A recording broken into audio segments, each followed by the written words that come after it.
welcome back to A Game of Fangs and Thorns. My name's Hannah. This is a weekly reading vlog, and yes, you can hear music in the background. As you'll have seen from the little B-roll intro, I've been crocheting. This is half of a Disney square. I will show you at some point when that's finished, probably. But I think I've talked about this before, but I subscribe to the Disney Crochet magazine, where every month I get the next 4 issues, and they are going to give me a patchwork quilt at the end of it, or a patchwork blanket. This bag is all the squares I've done so far. And I think it worked out at like 100. There's going to be like 100 editions of the magazine. I've just got issue 38, and I'm working on I'm working on square number 34, so I have some catching up to do. 33 or 34, one of the two. But in terms of a Song of Wraiths and Ruin, yes, I know I have remnants of sticker on there. I can't get it off, but I'm about just under halfway, maybe. I'm about to start chapter 17, so anything I do say for going forward would be a spoiler, but I am enjoying it. We are learning more about the magic of this world. The Solstasia competition is heating up. We've had the first 2 trials, I believe.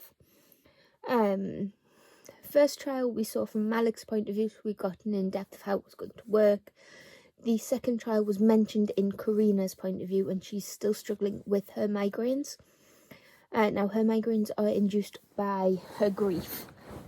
I gave you a brief synopsis about this in last week's vlog, but I will quickly recap. I'll just read the back. For Malik, the Solstasia festival is a chance to escape his war-stricken home and start a new life with his sisters in the prosperous desert city of Zaran. But when a vengeful spirit abducts his younger sister Nadia, as payment to enter the city, Malik strikes a fatal deal. Kill Karina, crown princess of Zaran, in exchange for Nadia's freedom. But Karina has deadly aspirations of her own. Her mother, the Sultana, has been assassinated. Her court threatens mutiny, and Solstasia looms like a knife over her neck. Grief-stricken, Karina decides to resurrect her mother through ancient magic, requiring the beating heart of a king. And she knows just how to obtain one, by offering her hand in marriage to the victor of the Solstasia competition. When Malik rigs his way into the contest, he and Karina are set on a heart-pounding course to destroy each other.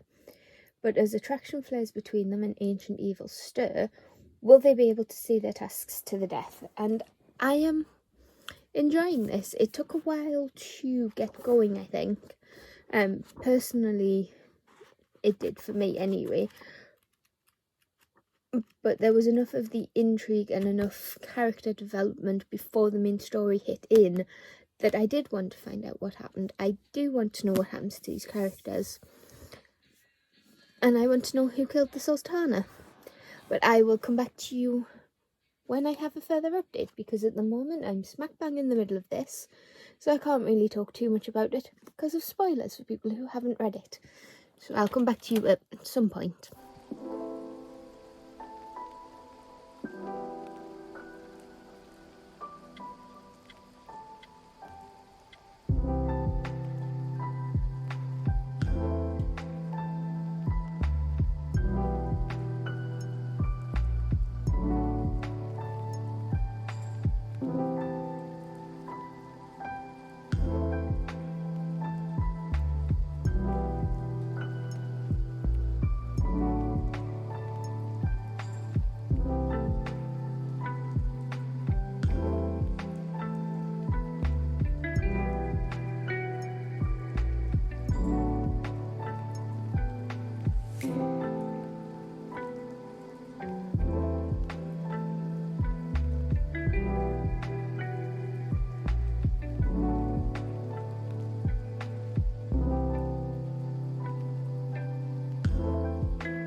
It's now Thursday.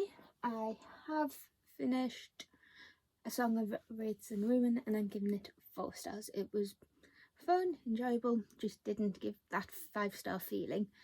And I have Blanket to update, and then I think I'll probably read Girls of Paper and Fire by Natasha Ngan. And if you saw the June TBR video, you'll know that I didn't know how I was going to do the ALDA prompt, and I figured it out. What I'm going to do, they'll both lead to the same outcome anyway, but what I'll do is I'll just see what has a prologue, what has an author's note, and just see which one, see which I end up reading more of. So then, you know, it's fair. So it's a Thursday. We're just over halfway through the week, and I finished a book. Yay! Like I say, it was a 4-star. Good, enjoyable. I liked where it ended up. I liked the twists and turns. Some of them I saw coming, but it wasn't an obvious thing and I didn't mind it so much. Now we just have a blanket to update and a new book to start.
Friday.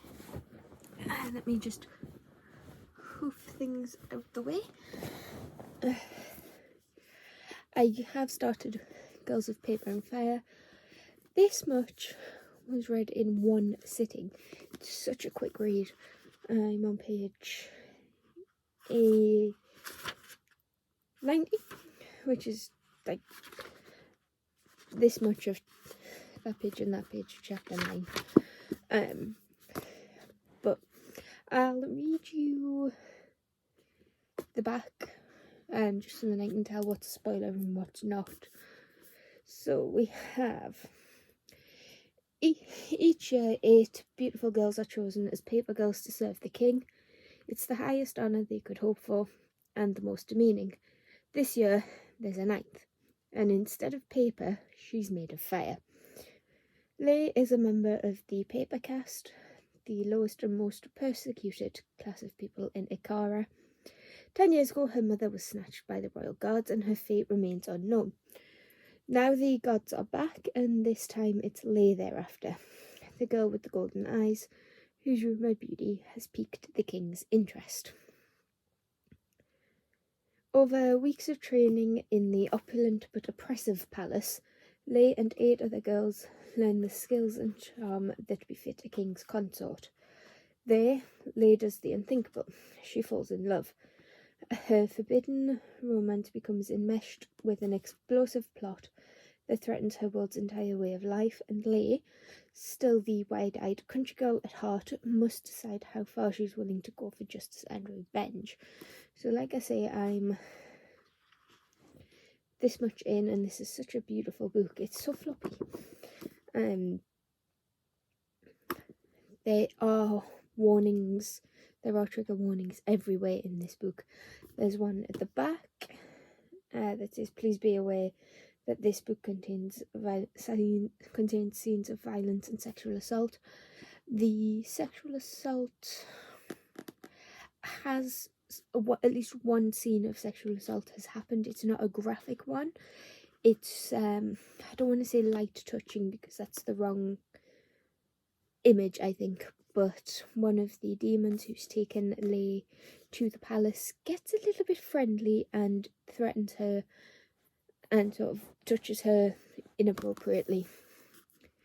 Because he's 10 times bigger than her, she can't really do much. She can't fight him off. And then there's a same warning on the front cover. And then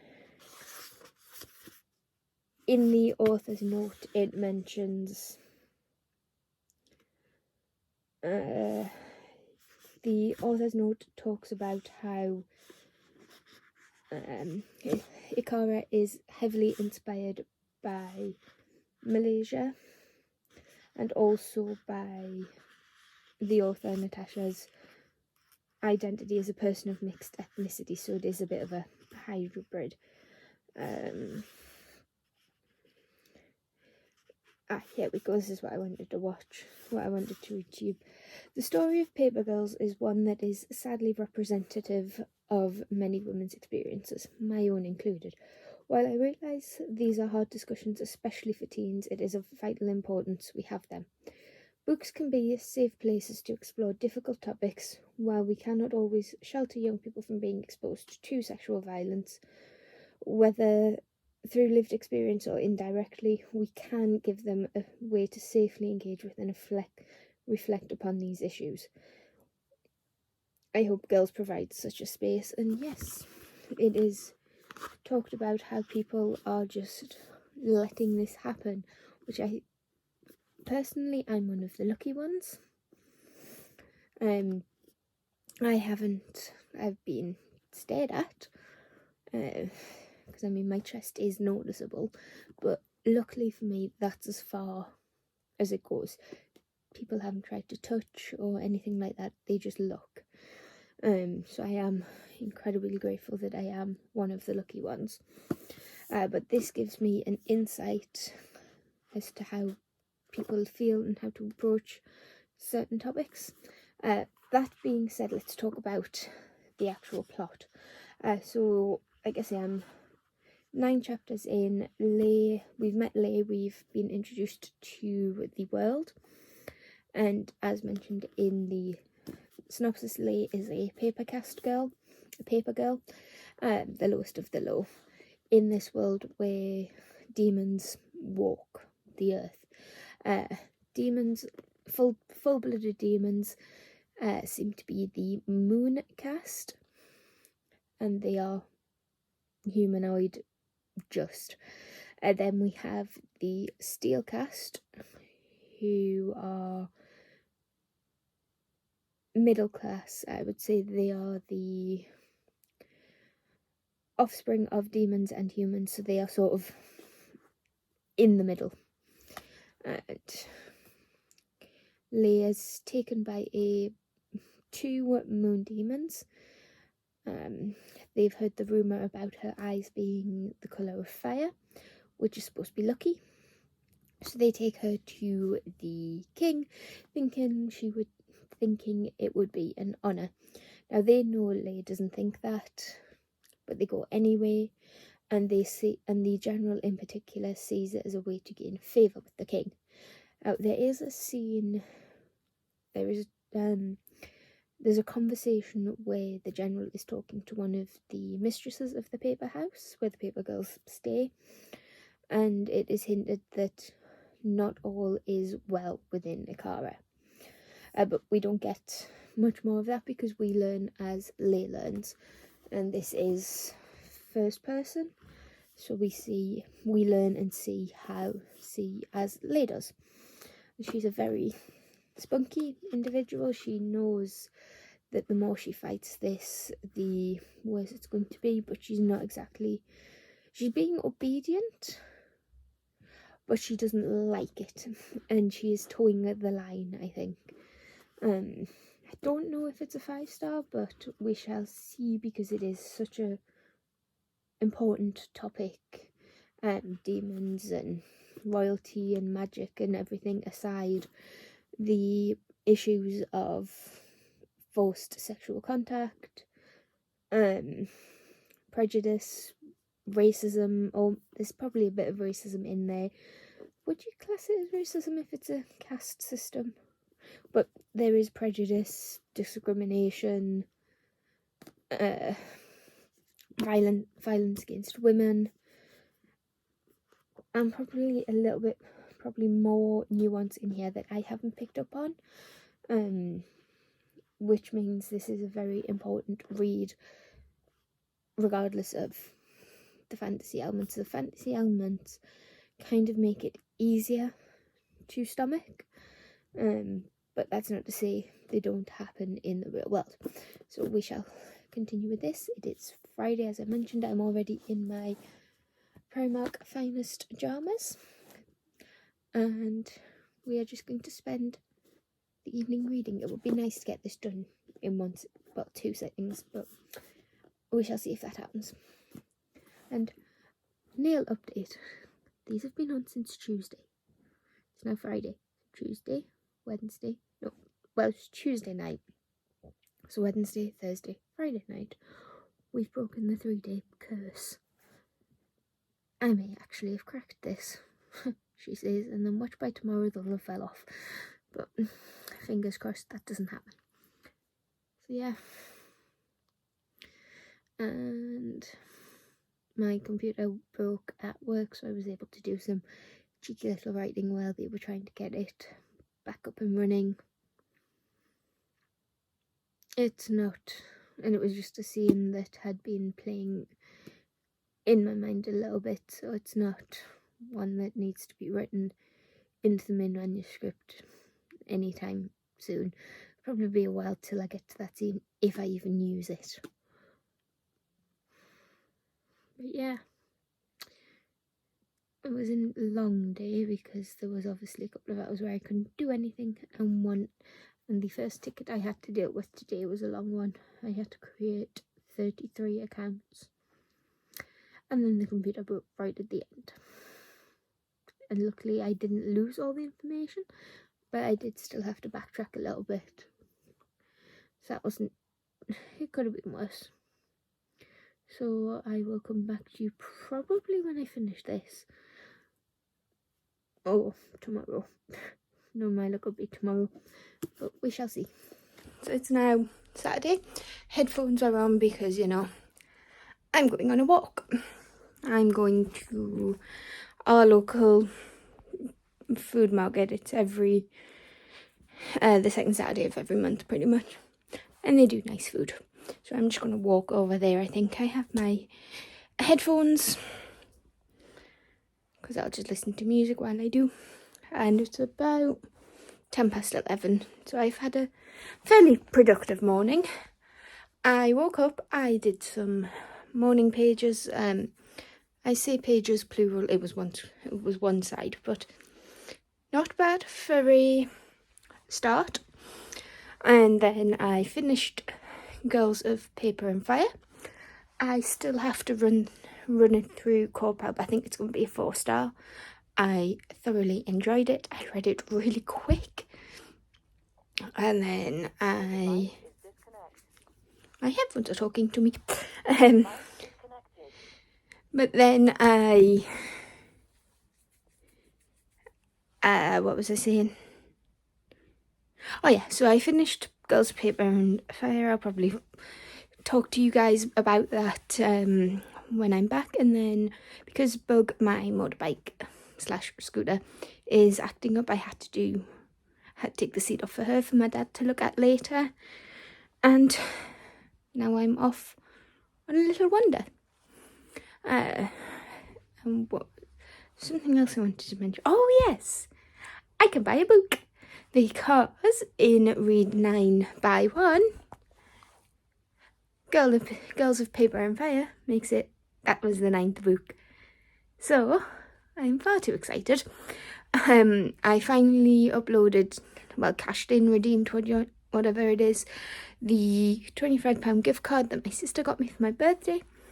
And I bought, drumroll please, the 11th book in the Suki Stack House series, which I think is Deadlocked or Dead Reckoning. I'll check and tell you guys in that video, which I'll probably film today at some point. And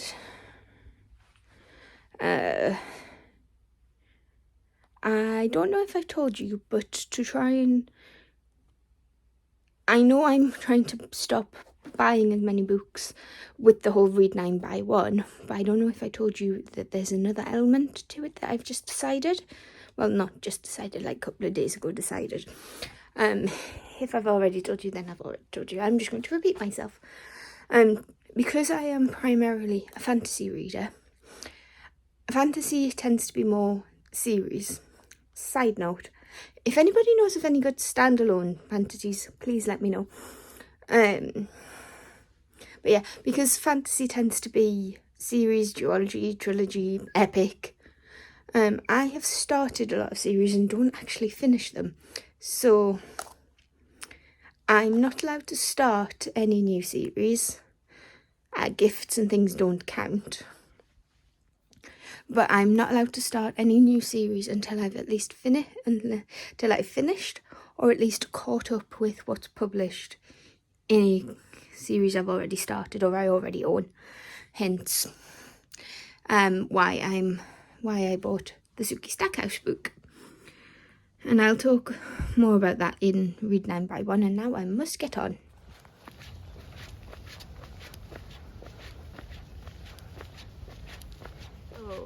I have been filming for the best part of this afternoon.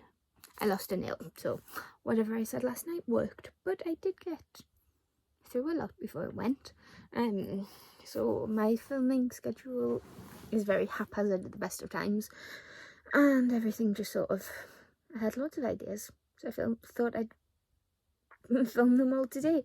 So I filmed my best books and worst books of the year so far video. I filmed the mid-year freakout tag, and I filmed the new series episode. I don't even know what's happening with Read 9 at this point, but I filmed the latest installment. I'm calling it the new series, the new episode 1 of the next series of Read 9 Buy 1, and I have the 9 Ha! You didn't get. Well, you might got a spoiler this time. But the 9 minus the Kindle books and DNFs to put back. The DNFs will just go on the Vinted pile, and I'll probably put them up when I'm putting the rest of them away. And I'll give Amy her book back that I borrowed years ago. Well, it feels like years ago, probably months, but I'm babbling because I am tired. We'll give her that book back, put the rest of them away, sell the DNF. I'm going to tell you now, it's the Orphanage of Gods. And my Vinted shop details are always down below with my Etsy. And this sounds like I'm wrapping up the vlog, but I'm not. It's only Saturday afternoon. I'm just going to chill, I think. I do want to do the next row of the blanket, because obviously I finished Girls of Paper and Fire. Oh, that's what I was going to do. I ran Girls of Paper and Fire through Copile, and I think everybody, and I'm not surprised because I did enjoy that book massively. And when I sat down to rate it on the individual elements, I couldn't really fault it on some. So it got a 5-star, and I'm pleasantly surprised because, yes, I did really enjoy that book, which sounds weird to say because of what the subject matter in that book is, but it's not one I would recommend to a lot of people I know personally, but I can understand why it is getting, or got, the hype it got. I just have to add it to the series list now. So any new releases, please don't tell me about, because it's going to be a while before I can actually get to them. Backlist, yes. New releases, probably give it a few. But I still want recommendations, don't get me wrong. It's just, if you recommend me something, please bear in mind that I have rules about my book buying. And I've filmed that many videos today. I don't even know if I've told you in the vlog or not what the rules are. But I definitely explain the rules in Read 9 by 1. So you can see the rules in there. But basically it just puts limits on what I'm buying, because I have to finish the series as I've started first. So yay. And I'm going to go because I'm falling asleep. I have no idea how I managed this, but I finished Murder at the Village Fete in one sitting, in like last night, and I haven't ran it through Copile yet, but I think it's a 3-star. It was fun. I love this series. I really do. I think I'm going into my cozy mystery era, but I think I didn't tell you about it because I didn't know if I was going to finish it. But basically we follow Tommy and Evelyn Christie, who have a history of working with the police. Now this is set, I think it's in the 50s or the 40s, sort of between, it's definitely after a World War. I just can't remember if it's World War I or World War II. Excuse me. And yes, we did change the nails again. I like this set. I told you about these ones, but yeah, back to Murder at the Village Fete. It is very British. It gives Midsummer Murders, Downton Abbey vibes, with maybe a bit of Miss Marple thrown in there for good measure. It's by Catherine Coles. The first book is available on is free on Kindle, and then the rest of the series are on Kindle Unlimited, or you can just buy them. And I think they're like $2.99, so fairly cheap. But Murder at the Village Fete is the sequel, but I don't think you need to read them in order. There would be a minor spoiler for the events of the first book. Excuse me. Need a drink.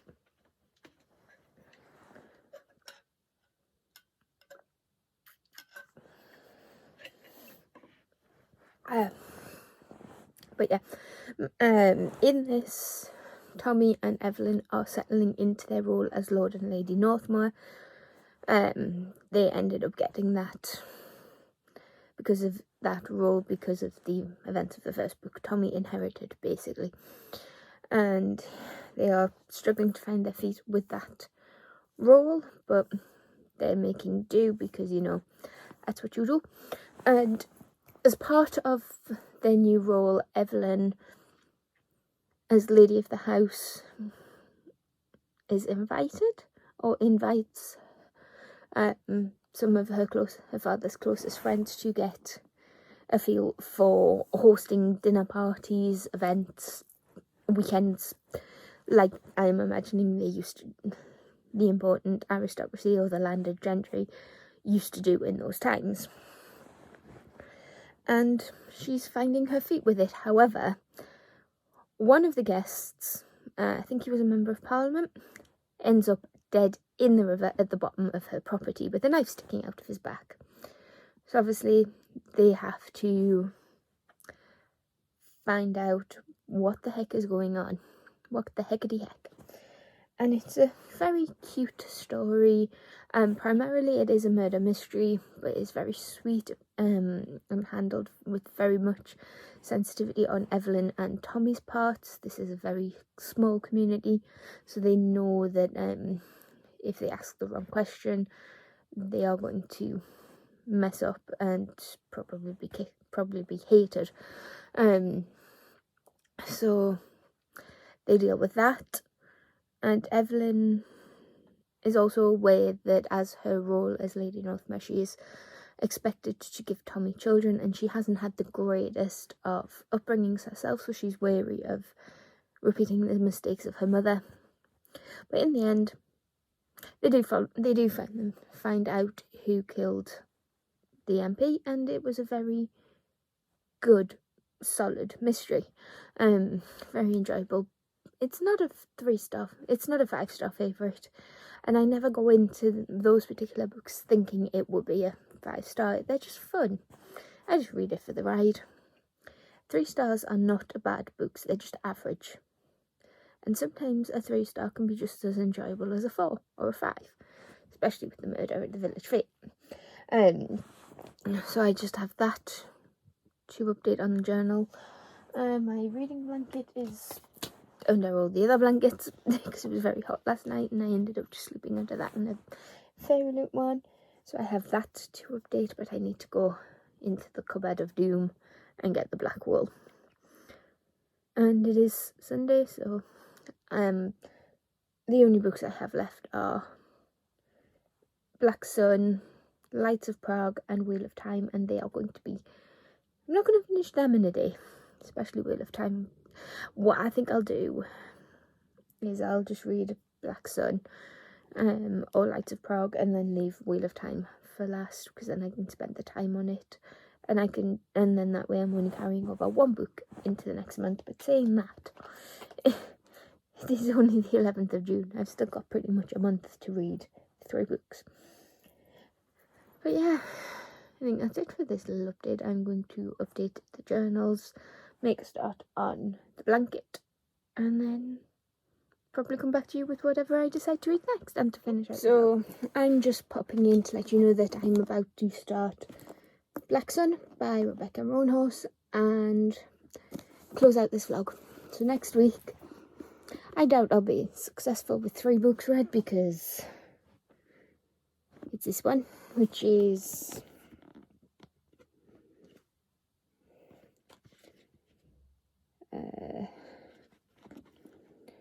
432 pages, so it's doable, I suppose. And then Lights of Prague, and then the epic that is Wheel of Time. But I'm not going to tell you what this is about, because I'll do a full synopsis in next week's video. So I think that's the end of the video. So let me know in the comments down below what you've been reading this week. If you were surprised by anything you've read, good or bad surprises. And I'll see you in the next one. So give this video a like if you like it, and hit that subscribe button to see this and talk about these. And I'll see you in the next one. Bye.